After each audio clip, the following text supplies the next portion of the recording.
about the artist, and I know most of you here already know pretty much everything there is to know about him, but... I know. Tell it all, tell it all. But it's just a great time for us to just hear his perspective, not only from how he creates these amazing pieces, but also just about him as a person and how he is inspired. So we are going to jump right on in. Please tell us where are you from, what brought you to Orlando, when did you come to Orlando? Well, first of all, thank you all for coming today. Really appreciate the support. It's special, appreciate it. Yeah, so I was born in New York, Long Island, and went to school up there, went to school up in Boston. And I was a serious art student in high school. My high school was a center for the arts. It had a great program. My high school teacher, junior high school and high school teachers were just had a great impact on me. And I was going to go to art school. I was in New York. I was headed to New York City Art School, but I wound up getting a full basketball scholarship first. So couldn't pass up free college, so I went up to Massachusetts to play basketball, and the school that I went to didn't have an art department. We had a couple of art history classes, but that's really about it. So I didn't get a chance, so I focused and got a degree in education and figured I'd be a teacher. Cool, because I'd had the summers off and I could paint every summer, and yeah, that never happened. Life got in the way. I had to work because I was a teacher. I had to work in the summer. Imagine that, teachers having to work another job. So yeah, just I dabbled here and there, but if I did one painting a year during those years, my working years, it was a lot. I just didn't have time. Got a master's degree and then went into Peace Corps. And I lived overseas in the Peace Corps for 2 years, and then I came back, and I really could have gone anywhere. And I wound up in Orlando, Florida to teach with another teacher I was working with in New York. So I was living down here and met my wife down here and started a family down here, and then the rest of my family moved down here and got real busy, and I still didn't have any time to paint. So I was teaching for about 25 years down here, and I had some health issues and I had to stop teaching per doctor's orders. And suddenly I had this time. The time that I didn't have while I was working, and my daughter went off to college, and I had plenty of time. So I started painting again at home, and it got very crowded in the office space, very crowded. So I sat down on my computer and typed in adult art classes, and Creole Day Art School in Winter Park popped up. I had never really heard of it, and I investigated it, found a great class, which many of the other students are sitting here, and thank you. And it just took off. I mean, the support that was there, the other people that had trouble painting in small confined spaces or in their garage or wherever needed a studio space, so we opened a studio. It kind of blew up from there. Sitting in the class with Carrie, we got an Instagram message about a free application. Friends, and we kind of laughed at it and said, oh, what the heck, wouldn't it be nice? Yeah, they're not going to pick us, why not? Well, we both were accepted, and I went last October, and this here is a direct result of that artistic residency. So what moved you toward this specific form of art? I mean, it's very abstract, it's beautiful. So was it your initial idea and thought process to do abstract works, or did you start somewhere else with your artistic journey? How did you end up here to this beautiful collection of endless skies? It kind of happened because of other situations. I took art in high school and I enjoyed it, but I found that I'm having trouble with drawing or painting realistically. And it's a direct result of my diagnosis with Parkinson's, because trying to calm my tremors down and trying to paint, specific details, it's frustrating. I get very frustrated. So this allowed me to put you know, make big brush strokes or big palette strokes of paint and just see what happens and explore what takes place when I'm just moving the paint around the canvas. This series here, titled Into Endless Skies, is just my idea of nature, but not a specific landscape. I don't want it to be representative of one particular place. So it's very broad as far as that. People can see what they want, whether or not they see mountain ranges or skies or water levels or whatever it might be. That's really where this comes from. And to me, that makes this body of work in you just even more impressive, to know that defeating all of that, overcoming that, you're still able to create these beautiful pieces that no one would have thought that would come out of a health scare, basically. So kudos to you. This is gorgeous. It's helped with my stress levels and everything like that, just to get my body back to normal, because that's really, when I had to stop teaching, it was because of my body was wearing down. My doctors are very thankful that I have this now in my life, because it gives me a purpose. I'm not doing it for anyone other than myself. It's really my way of reestablishing who I am. You know, for 30 years of teaching, I was Mr. Hood. I was Coach Hood. That was my identity. And I enjoyed it. It was the great years. But when that's suddenly and unexpectedly taken away, I didn't know who I was. And I came back to this, and it just opened up the skies for me. So. I want to kind of circle back to your residency. What kind of tips and things that you kind of pick up from that experience? Because it's a pretty big deal for someone who kind of just started your artistic journey. So what was it that you learned there that kind of translated? Because some of these works were done there and others were not.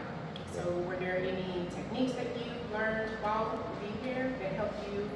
The biggest thing I received from that was just the validation of, you know, I'm just a guy that paints and wasn't thinking of showing, wasn't thinking of selling, wasn't thinking of anything that goes along with being an artist. I was just doing it for me, filling up spaces, and going over there with 20 other artists that were established in all different areas. There was writers and musicians and painters and photographers. Their work was incredible, and I realized it's not good for me to compare.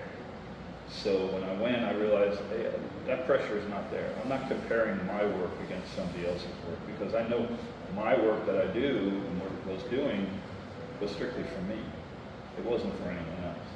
And when they understood that, and they came to me and said, your work is valuable, it's quality work, and it's really giving you something, that's really what opened up my heart, really, because it was that special. That residency was just a special place. The people that own it and run it, they're doing it correct. They have a good heart, and they're all about the support of the artist. So initially it was more of just something to do that was different, and you knew you were kind of good at it, but once you got there, they really poured into your gift. It did. It was a phenomenal, it was a 2-week experience that I was there at the place, but it has continued since then with contacts. The other artists were still in contact, supporting each other, or telling each other about opportunities and stuff like that, and that validation of going, okay, I'm a worker too. I might not be, but I don't have to be the biggest star in New York or have galleries in New York and Paris. And if it happens, it happens, but that's not what I'm striving for. I'm striving for being able to do this and find comfort with it. And that's really what it's for. Which piece in this collection here was done at the Chateau? I know there are a few, but... I'll start with when I got to the Chateau, I set up my studio, and in the studio, I had 3 of the walls covered, much like this, covered with canvas. Excuse me. And that biggest piece back here, Esther's piece, was the last piece I painted at the chateau. And it was a full canvas, and it stared at me for 2 weeks. It kind of was putting pressure on me, and I avoided it for a long time. Number one, because I didn't know which direction I wanted to go with it. You know, some of the other ones were smaller. I purposely did not do every single painting that size. I did smaller ones. There's a couple in the back that I did in France. The one that's right behind Coach Williams there, and with the red sky, that was done in France. But I varied the sizes, except for that one I left as the biggest canvas. And finally, I was listening to they put on a concert, one of the musicians that was there at the residency put on a concert, and I was listening to her, and I just looked up and I saw the colors in the particular room we were in, which was Esther's bathroom at the chateau. That's the room. And the colors that were just pouring in the window and around the room were those colors. So even, it wasn't a landscape that I was thinking of, it was more of the colors and the mood. And if I could take that piece and put it in that room, it would blend in. You'd see where the inspiration came from. What's your medium of choice? Painting on canvas, usually primed canvas, and it's acrylic paint. And my method basically is using palette knives to apply the paint to the canvas. I usually won't get into the brushwork until near the end. It's a lot of rotating the canvas. So these horizon lines, if you want to call them horizon lines, were all painted in a vertical. So the paint was applied in the vertical, and then what I do is I water it down with just straight water, and then usually wind up wiping all the paint off except the basic underpaint. And then some of you know, right? And then creates a big mess, so I'm usually covered in paint. And then I just keep reapplying with the colors. When I start a painting, I start with the color. I would take a palette and just lay out 3 colors, 3 separate colors that I want to feel. And I like the way they go together. I blend them together, I mix them, and I see what happens. So, as I said, painted vertically, turned horizontally, and when I turn them back horizontally, get the feel that I want, then I'll start with the brush strokes instead of the palette.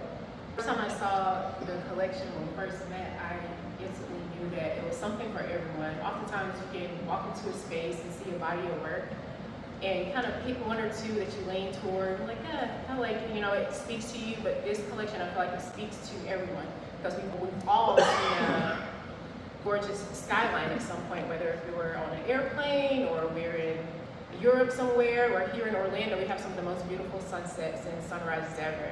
So I feel like this collection has something for everyone. Is there any piece in this particular collection that kind of speaks to you? I would say the most. One jumps out at me, and it's one of the 4 over there. The 4 that are on that wall back there, that are all the same size, were all done before I left for the residency. They were all practice paintings. They were not painted on stretched canvas. They were just painted on rolled canvas that was tacked to the wall. So I was practicing painting on canvas on a wall rather than on a stretcher. The top left-hand corner, the bright yellow, orange, red sunset one, I was working that, and I knew I wanted some pop of color. I wasn't sure why that particular day I wanted to go more colorful, because that's really, with the exception of that one over there, it's one of the most colorful ones in here. Not sure why I needed to or wanted to that day, but I was going with it, struggling here and there. I received a text message through WhatsApp. As I had told you, I had spent 2 years in the Peace Corps, and I became close with a family over in Tunisia, North Africa. My friend Rathwan and his family, big family, took me in as one of theirs and fed me and helped me live there for the years that I was there. I got a really upsetting text message that his brother, who I knew very well, passed suddenly from a heart condition. And I immediately knew where I wanted to go with it, because it's titled Tunisian Sunset. It's for his brother Sammy, and it felt right. Tunisia is on the border, well, on the edge of the Sahara Desert, and we've seen sites like that all around the country. And it helped me deal with understanding that his brother had passed, and I was able to finish it that day because of that. Dark green one here, here, and the dark blue one over there. Those are towards the end. Those were some of the last ones I did after we had spoken, and I don't know. I just like the dark effect creeping in on it. It leaves it undefined, really undefined about where it is, what's going on in it. So, is it the ground moving up, or the seas moving up, and the sky moving down, or is it through a tunnel vision or something along those lines? When as an artist, you all know, you're sitting in here, it's done when you're happy with it and not thinking of anybody else. Just when you're satisfied with the result and you're content, and you put that paintbrush down or the knife down and say, okay, I'm done, I feel good, because you run into danger of overworking. But if you're not thinking about anybody else other than yourself, when you're happy with it, it's done. And that's really what these are. Do you have anything upcoming that you want to share?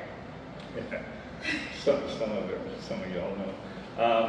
My last day that I was in France at the residence, I went and I was there as a painter, and one of my another interest of mine is sculpting.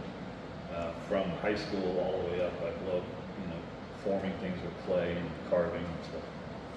So I asked the owners, Ziggy and Bueller, I said, what are your facilities for sculpture? And they showed me, and they told me, and they asked me if I sculpted. I said yes, and I showed them some work, and they were very pleased, and they asked me to come back and make a piece for them, as they're opening a brand new outdoor sculpture garden, and they wanted this piece to be the entry of their sculpture garden. So on my Instagram, you'll see, particularly yesterday, I had a fun time.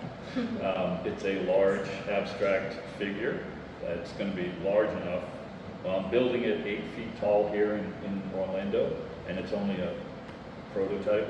The real one that I'm going to build over there is going to be 16 feet tall, wide enough for people to walk or drive a golf cart through, and as the entryway into their sculpture garden. So hopefully that goes down, and making progress towards it. It's going to be made out of styrofoam, covered in cement, and it's going to be fun. So hopefully that goes down. I thank them for the ability to do it. I'm working on it here, and if I can get it going here and do it right, I think they'll honor their commitment and say, yeah, come on back. So going back to the chateau would be a dream come true again. Well, congratulations. That's a really big deal. Thanks. Really big deal. Exciting. So what is it do you want us to take away from you as a person? If we were speaking to, I guess, a new emerging artist, or someone who feels like they were once or are where you were, as far as trying to figure out that intersection with life. I feel like we all get to that at some point, regardless of our age. We want to do something new. We want to try new things. It could be scary, or we may feel under-resourced. So what would be your advice for someone who's wanting to try, whether it's art or any new venture? Any new venture. Do what makes you happy. Don't think about anyone else while you're creating. What you're creating is for you. Don't worry about competing with other people. Do it for yourself. Do what makes you happy. What else? The other thing that I get from my time in France and I brought back here is that anything really is possible. Just go for it. And a quote that keeps coming up in my mind is, it's not who's going to let me, but rather who's going to stop me. Just go and do it. And if they tell you no, okay, well, go and do something else. Just keep going. Don't let somebody who doesn't know you and doesn't know what you're doing tell you you can't. So I appreciate the fact that you you said, yes, let's do this. I mean, that was a wonderful day when that happened, and I appreciate the opportunity to show. Thank everyone else for coming here today too, and this isn't the end. Just because I have this now, and it's not the end. There's going to be other things happening. I don't know what they are yet, but there are going to be more things happening, and hopefully everybody else, same thing, can come along, or I'm there for your journey, just like you're there for my journey. So, thank you all. Thank you, guys. Before we wrap up, we're going to go into a Q&A, but I'm grateful for you for saying yes. And this process and this journey with you has been nothing beyond. I'm sure it has been. And thank you very much for taking a chance on an old broken down teacher. So if there's anything else you want to add, or not, we're going to jump into our Q&A. Take it easy on me, please. Okay. Does anyone have any questions that were not answered? Yes, you said something, Dennis, one at the beginning and one at the end to kind of connect. So is the sculpture the first time that you've had to have an end result in mind before you started your creative process? Because it sounds like to me that generally you entered this space without knowing what the end looks like. And the second question is, have you ever finished this? And you've said that you want us to see what we want to see. But have you ever finished and clearly saw something and you're like, this is what it is? Thank you, Coach. Great question. Scott and I, for those people that don't know, Scott and I coached together from Orquevaux High School all the way up to Apopka High School. It's been a big part of my life. A brother to me, so I appreciate you being here today, Scott. That is excellent point. Yes, it's really the first time, because when I begin either a painting or a sculpture, I don't really know where it is or what it is before I do. I just go and let it happen. It just flows out naturally and very organically. The piece that the people at France want is a piece that they had in their collection. They just want it on a grand scale. So it's, I guess, luckily the piece is an abstract piece. It's not really realistic. It's kind of a goofy figure. But he wants it to look like that. So yes, I have an end. I'm supposed to make it look like that. I can't go off on my own. If I get that accomplished and I make that sculpture, he has said I can come back and make my own sculptures too. So hopefully I can get that one. The pieces, as you said, yeah, I don't have something in mind when I start it. I go with a feeling of color. I start with the colors, and then I go into the feeling and mood of it. Really. Did I answer both? It was a four-part question, by the way. 4 parts? Thanks. I have a question. Yes. The sculptures are going to go to France. Are you going to carve them in styrofoam here, or do drawings and then do it over there? I'm doing it here on a half scale. Yeah, I'm doing it on a half scale here. Okay. And that's going to stay. It's going to stay at Creole. All right. I'm just telling him the supplies that I need. He's going to have everything all ready for me when I get over there, and then I'm going to build it over there. Okay. So no shipping. No shipping, and it's going to stay there. I'm not shipping 16 feet tall back. Which is your favorite? I don't know if I have one. Because I guess the different, well, they're all my favorite when I'm doing them. When I'm working on one, it's the best thing that I've ever felt and ever done. Whether it is or not, I don't know. It's not for me to decide. It's just, they all are really. I wouldn't feel comfortable, and Amber and I have gone back and forth. I wouldn't feel comfortable having something here that wasn't in my heart what I liked. You know, it wouldn't feel right to put something in here that I didn't feel good or like or think was my best. Do you think you're living your truest expression of yourself now at this point? This experience, the opportunity that Aaron has given me, it's been incredible. But It's not the finish line. Right. The finish line continues to move as I continue to go. And, you know, I don't know where the journey, which path is, but I'm not hitting that finish line. Not going to, I don't want to, because it's really given, as I said, it's given me purpose. Yeah. So I don't want suddenly to be like, okay, now what? No, it's just, it's something else now. It's endless. Like an endless sky. Endless sky. My teaching days come back. Jenna gets an A for today. I got a question. Dennis, you said you do these paintings just for yourself. So why do you put them in a gallery? Good question. I thought it was the next evolution or next step. I wasn't sure about it, as Amber said, when we began. When I understood the type of person, caring person, loving person that Amber is, I felt comfortable doing it. When she gave me the support and validation of saying, yes, these are worthy, same kind of response I got from France. It was like, okay, maybe I want to try this and see what direction. I've done some pop-up art shows and things like that, but having a gallery show or a solo, it's something new, it was something exciting. I wanted to experience it. I wanted to see what it was like. Whether it's the first and last one, I don't know. Well, I'll see. It has to be right though. And with Amber and the Conduit Gallery here, it was right. And I really felt it. And when we dropped off and we were here and seeing them in the space, it proved right. I'm very happy with it. So. And like I said, if this is the last one, this is the last one. I'm not sure. We'll see what happens as we go forward. But that's why. Thanks.